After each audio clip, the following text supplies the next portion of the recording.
महादेव कहते हैं कि मनुष्य का सबसे बड़ा शत्रु कोई और नहीं, उसका अपना अहंकार है। जब तक मनुष्य ये मानता रहता है कि संसार की वस्तुएं उसकी हैं, तब तक उसकी इच्छाएं कभी समाप्त नहीं होती। वह धन चाहता है, सम्मान चाहता है, शक्ति चाहता है, लेकिन महादेव कहते हैं ये सब केवल एक भ्रम है और यही भ्रम मनुष्य को जीवन भर दुखी रखता है। लेकिन महादेव ने इस भ्रम को तोड़ने का एक ऐसा रहस्य बताया है जिसे समझते ही मनुष्य का पूरा जीवन बदल सकता है।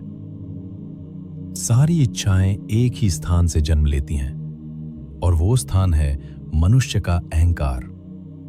जब तक मनुष्य ये मानता रहता है कि संसार की वस्तुएं उसकी हैं, तब तक उसकी इच्छाएं कभी समाप्त नहीं होती। वो धन चाहता है, सम्मान चाहता है, शक्ति चाहता है और चाहता है कि संसार उसे स्वीकार करे। किंतु महादेव कहते हैं कि ये सब केवल एक भ्रम है। मनुष्य का जीवन इसी भ्रम में बीत जाता है कि जो कुछ उसे दिखाई दे रहा है वही सत्य है। वह प्रत्यक्ष को ही सत्य मानता है और परोक्ष को हमेशा हीन समझता है। किंतु वास्तविकता इससे बिल्कुल भिन्न है। इस शरीर में रहते हुए मनुष्य सत्य से अनभिज्ञ हो जाता है, जबकि इस शरीर के पहले उसे सत्य का बोध था और इस शरीर के पश्चात भी रहेगा। आत्मा जब शरीर में प्रवेश करती है, तब वो अपनी मूल चेतना को भूल जाती है और यही भूल मनुष्य को माया के जाल में बांध देती है। महादेव कहते हैं कि इस संसार में जो कुछ भी दिखाई दे रहा है वो सब परमात्मा का है। जो तुम्हारा प्रतीत होता है वो भी परमात्मा का है और जो तुम्हारा नहीं प्रतीत होता वो भी परमात्मा का ही है। किंतु मनुष्य इस सत्य को स्वीकार नहीं कर पाता, क्योंकि उसका अहंकार उसे ये विश्वास दिलाता रहता है कि वो स्वयं ही सब कुछ का स्वामी है। इसी कारण वो जीवन भर उन तत्वों को ढूंढता रहता है जो उसके अहंकार को मजबूत करें।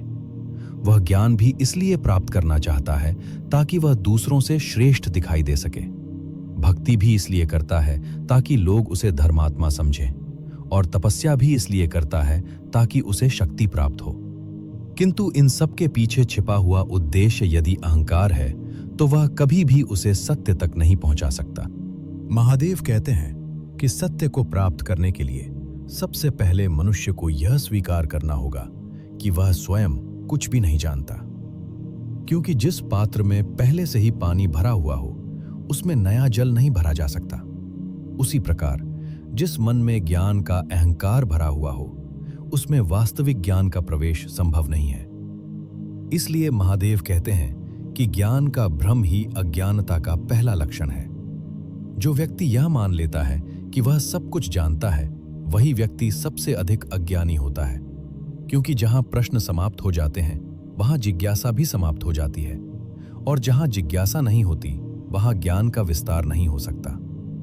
इसीलिए महादेव अपने भक्तों से कहते हैं कि प्रश्न पूछने में कभी संकोच मत करो, क्योंकि प्रश्न ही वह द्वार है जिसके माध्यम से मनुष्य सत्य के निकट पहुंच सकता है। किंतु संसार में अधिकांश लोग प्रश्न पूछना बंद कर देते हैं। वे परंपराओं को ही सत्य मान लेते हैं और जो कुछ उन्हें सिखाया गया है उसी को अंतिम ज्ञान समझ लेते हैं। यही कारण है कि आज संसार में ज्ञान का वास्तविक अर्थ कहीं खो गया है। लोग शब्दों को तो याद रखते हैं, किंतु उनके पीछे छिपे हुए अर्थ को नहीं समझ पाते। वे वेदों का पाठ तो करते हैं, किंतु वेदों का उद्देश्य नहीं समझते। वे पूजा और व्रत तो करते हैं, किंतु भक्ति का वास्तविक स्वरूप नहीं जानते।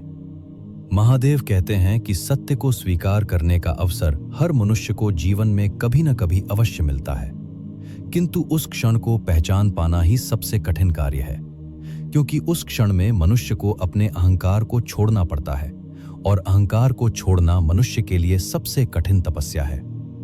जो व्यक्ति इस तपस्या को स्वीकार कर लेता है, उसके जीवन में परिवर्तन स्वतः आरंभ हो जाता है, क्योंकि सत्य को स्वीकार करते ही माया का प्रभाव धीरे धीरे समाप्त होने लगता है। तब मनुष्य यह समझने लगता है कि संसार में जो कुछ भी हो रहा है वह सब परमात्मा की लीला है। तब उसे यह भी समझ में आने लगता है कि वास्तव में किसी का किसी पर अधिकार नहीं है। सभी आत्माएं केवल एक यात्रा पर हैं, और ये यात्रा अंततः उसी परम सत्य की ओर जाती है जिससे सबकी उत्पत्ति हुई है। यही वो क्षण होता है जब मनुष्य की इच्छाएं धीरे धीरे समाप्त होने लगती हैं, क्योंकि जब उसे ये अनुभव हो जाता है कि जो कुछ भी है वो परमात्मा का है, तब उसे कुछ पाने की आवश्यकता ही नहीं रह जाती। तब उसका जीवन केवल एक ही उद्देश्य में परिवर्तित हो जाता है, सत्य को जानना और उसी सत्य में स्वयं को समर्पित कर देना। महादेव कहते हैं कि इस संसार में सबसे बड़ा भ्रम ज्ञान का भ्रम है। मनुष्य को लगता है कि वह बहुत कुछ जानता है, किंतु वास्तव में वो केवल शब्दों को जानता है, सत्य को नहीं। वेदों का पाठ करना ज्ञान नहीं है, शास्त्रों को याद कर लेना ज्ञान नहीं है, और दूसरों को उपदेश देना भी ज्ञान नहीं है। वास्तविक ज्ञान वो है जो मनुष्य के भीतर परिवर्तन उत्पन्न करे। यदि किसी ज्ञान के कारण मनुष्य के भीतर अहंकार बढ़ता है, स्वार्थ बढ़ता है, क्रूरता बढ़ती है और दूसरों के प्रति असंवेदनशीलता बढ़ती है, तो वह ज्ञान नहीं बल्कि अज्ञान है, क्योंकि ज्ञान का स्वभाव ही मनुष्य को विनम्र बनाना है। महादेव कहते हैं कि जिस ज्ञान से मनुष्य उदार बन जाए, निर्भीक बन जाए, सहनशील बन जाए और दूसरों के दुख को समझने लगे, वही ज्ञान वास्तविक है। अज्ञान मनुष्य को संसार की माया में बांधता है, जबकि ज्ञान उसे परम सत्य की ओर ले जाता है। अज्ञान व्यक्ति को यह विश्वास दिलाता है कि उसका दुख किसी और के कारण है।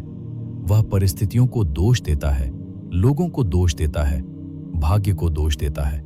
किंतु ज्ञान व्यक्ति को यह सिखाता है कि उसके जीवन की दिशा उसके अपने निर्णयों से निर्धारित होती है। जो पीड़ा है, जो कष्ट है, वह उसके अपने कर्मों और अपने चुनावों का परिणाम है, और जिस दिन वह अपने निर्णय बदल देता है, उसी दिन उसके जीवन की दिशा भी बदलने लगती है। महादेव कहते हैं कि संसार में अधिकांश लोग अपने दोषों को स्वीकार करने के स्थान पर उन्हें जीवन पर आरोपित कर देते हैं।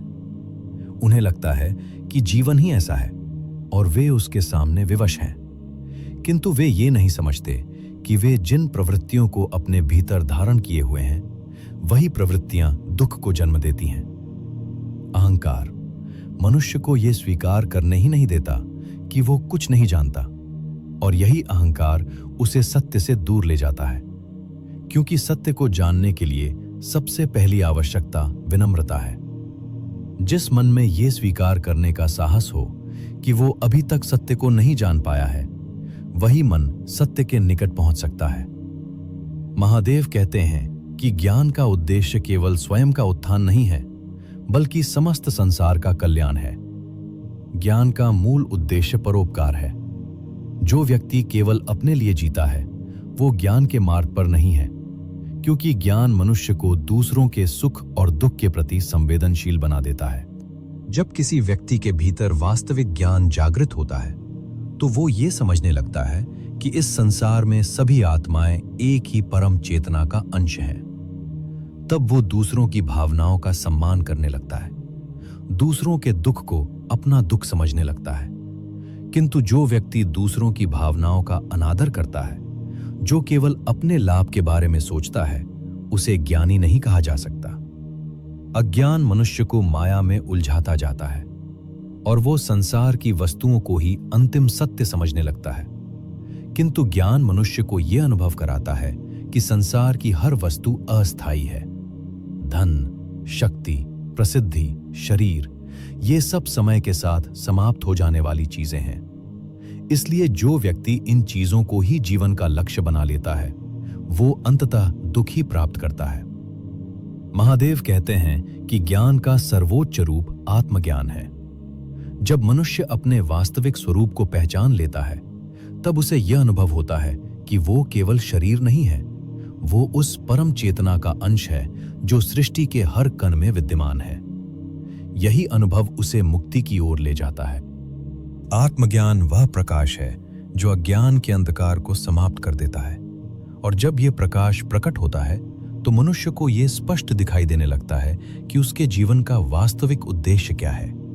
तब वो समझने लगता है कि संसार में जो कुछ भी हो रहा है, वो सब एक महान योजना का हिस्सा है, और उसी क्षण उसके भीतर शांति का उदय होने लगता है, क्योंकि ज्ञान उसे यह सिखाता है कि जीवन में जो भी परिस्थितियां आती हैं, वे केवल उसके विकास के लिए आती हैं।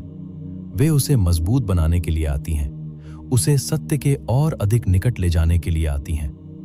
महादेव कहते हैं कि ज्ञान और अज्ञान के बीच का अंतर समझना ही मनुष्य के जीवन का सबसे महत्वपूर्ण मोड़ होता है, क्योंकि जब तक मनुष्य अज्ञान को ही ज्ञान समझता रहेगा तब तक वो सत्य से दूर ही रहेगा।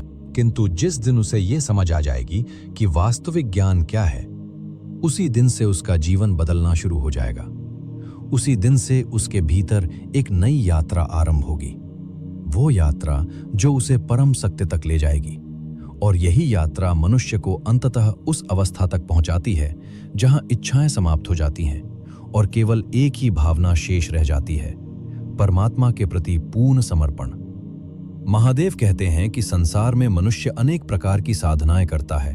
वह व्रत रखता है, यज्ञ करता है, दान करता है, तप करता है और अनेक प्रकार के विधि विधान अपनाता है, किंतु इन सब के बीच वह अक्सर एक सबसे सरल और सबसे गहरी बात को भूल जाता है, और वो है समर्पण। क्योंकि भक्ति का वास्तविक अर्थ केवल पूजा करना नहीं है, बल्कि अपने अहंकार को त्याग कर स्वयं को परमात्मा के सामने समर्पित कर देना है। जब तक मनुष्य अपने अहंकार को पकड़े रहता है, तब तक उसकी भक्ति भी अधूरी रहती है। वह सोचता है कि अधिक पुष्प चढ़ाने से, अधिक मंत्र पढ़ने से या अधिक आडंबर करने से भगवान प्रसन्न हो जाएंगे, किंतु महादेव कहते हैं कि उन्हें भव्यता की आवश्यकता नहीं है, उन्हें तो केवल सरलता प्रिय है। एक बार एक भक्त ने महादेव से पूछा कि उन्हें कौन से पुष्प सबसे अधिक प्रिय हैं। तब महादेव मुस्कुराए और बोले कि संसार के पुष्प नहीं, बल्कि मनुष्य के गुण ही मेरे लिए सबसे प्रिय पुष्प हैं। इंद्रियों का नियंत्रण एक पुष्प है, क्षमा एक पुष्प है, सत्य एक पुष्प है, ध्यान एक पुष्प है और करुणा भी एक पुष्प है। जब कोई व्यक्ति इन गुणों के पुष्पों से मेरी आराधना करता है, तब मैं अवश्य प्रसन्न होता हूं। इसलिए भक्ति में बाहरी वस्तुओं से अधिक महत्व मन की पवित्रता का है। किंतु संसार में अधिकांश लोग भक्ति को भी प्रदर्शन का माध्यम बना लेते हैं। वे मंदिरों में जाते हैं, अनुष्ठान करते हैं, किंतु उनके मन में शांति नहीं होती, क्योंकि उनके भीतर अभी भी इच्छाएं, भय और अहंकार उपस्थित रहते हैं। महादेव कहते हैं कि भक्ति का मार्ग बहुत सरल है, किंतु मनुष्य उसे कठिन बना देता है। वह सोचता है कि भगवान को प्राप्त करने के लिए किसी विशेष स्थान पर जाना आवश्यक है, किसी विशेष रूप की पूजा करना आवश्यक है, किंतु महादेव स्पष्ट कहते हैं कि मुझ तक पहुंचने के लिए किसी अन्य की आराधना अनिवार्य नहीं है।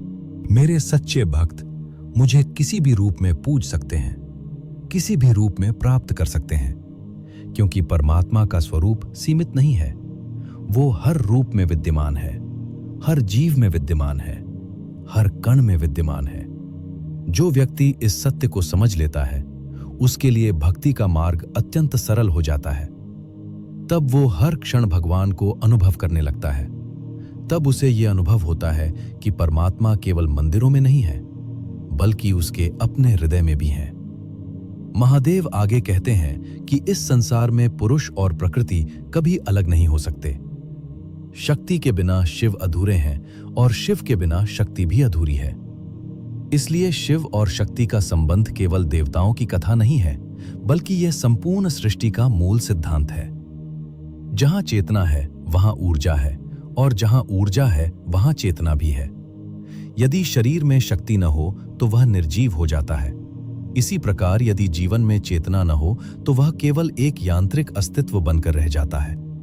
इसलिए महादेव कहते हैं कि शिव और शक्ति का संतुलन ही सृष्टि को संचालित करता है। जब मनुष्य इस संतुलन को समझ लेता है, तब वो जीवन को एक नए दृष्टिकोण से देखने लगता है। तब वो ये समझने लगता है कि संसार में जो कुछ भी हो रहा है वो केवल एक लीला है। इसी लीला को समझना ही भक्ति, ज्ञान और तपस्या की पराकाष्ठा है। क्योंकि जब ज्ञान शब्दों से परे चला जाता है, तब उदाहरण प्रस्तुत करना आवश्यक हो जाता है। महादेव का जीवन स्वयं उसी उदाहरण का प्रतीक है। वे योग के आदि योगी हैं, तपस्या के प्रतीक हैं और करुणा के भी स्रोत हैं। इसलिए जब कोई व्यक्ति सच्चे मन से महादेव का स्मरण करता है, तब वो केवल एक देवता का स्मरण नहीं करता, बल्कि उस चेतना का स्मरण करता है जो उसे अपने वास्तविक स्वरूप की ओर ले जाती है। किंतु भक्ति का मार्ग तभी पूर्ण होता है जब उसमें समर्पण जुड़ जाता है। समर्पण का अर्थ ये नहीं कि मनुष्य अपने कर्मों को छोड़ दे, बल्कि इसका अर्थ ये है कि वो अपने कर्मों के परिणाम को परमात्मा के हाथों में सौंप दे। जब वो ऐसा करता है तब उसके जीवन से भय समाप्त होने लगता है, क्योंकि उसे यह विश्वास हो जाता है कि जो कुछ भी होगा वो परमात्मा की इच्छा से होगा और वही उसके लिए सर्वोत्तम होगा। इसी विश्वास के साथ जब भक्ति की जाती है तब वो मुक्ति का मार्ग बन जाती है। महादेव कहते हैं कि भक्ति का सार यही है कि मनुष्य अपने मन को परमात्मा के चरणों में अर्पित कर दे। जब मन पूरी तरह समर्पित हो जाता है तब माया का प्रभाव धीरे धीरे समाप्त हो जाता है। तब मनुष्य को यह अनुभव होने लगता है कि उसकी वास्तविक पहचान शरीर नहीं है, बल्कि वह चेतना है जो सृष्टि के हर कण में व्याप्त है। एक बार नदी में बाढ़ आई और दो छोटे तिनके उस प्रवाह में बह रहे थे। उनमें से एक तिनका नदी के प्रवाह के विरुद्ध तिरछा पड़ गया और वो पूरी शक्ति से नदी को रोकने का प्रयास करने लगा। वो बार बार कह रहा था कि वो नदी को आगे नहीं बढ़ने देगा, किंतु नदी तो निरंतर बहती रही। उस तिनके का संघर्ष नदी के लिए कोई मायने नहीं रखता था, किंतु उसके लिए वो संघर्ष उसके पूरे अस्तित्व का प्रश्न बन गया था। वो जितना अधिक संघर्ष करता उतना ही अधिक थकता और अंततः वही प्रवाह उसे अपने साथ बहा कर ले जाता। दूसरी ओर दूसरा तिनका था जिसने अपने आप को पूरी तरह नदी के प्रवाह में समर्पित कर दिया। वो सीधा पड़ा हुआ नदी के साथ बहता चला जा रहा था। उसे ऐसा अनुभव हो रहा था जैसे वो स्वयं नदी को दिशा दे रहा हो, जैसे वो नदी को समुद्र तक पहुंचाने में सहायता कर रहा हो। किंतु वास्तविकता ये थी कि नदी अपने ही मार्ग पर बह रही थी। महादेव कहते हैं कि यही स्थिति मनुष्य के जीवन की भी है। जो व्यक्ति जीवन के प्रवाह के विरुद्ध अहंकार के साथ संघर्ष करता है वह निरंतर दुख और पीड़ा का अनुभव करता है, क्योंकि वह यह मानता है कि संसार उसके अनुसार चलना चाहिए। वह चाहता है कि परिस्थितियां उसकी इच्छाओं के अनुसार बदल जाएं, किंतु जब ऐसा नहीं होता तो वह क्रोध, असंतोष और निराशा से भर जाता है।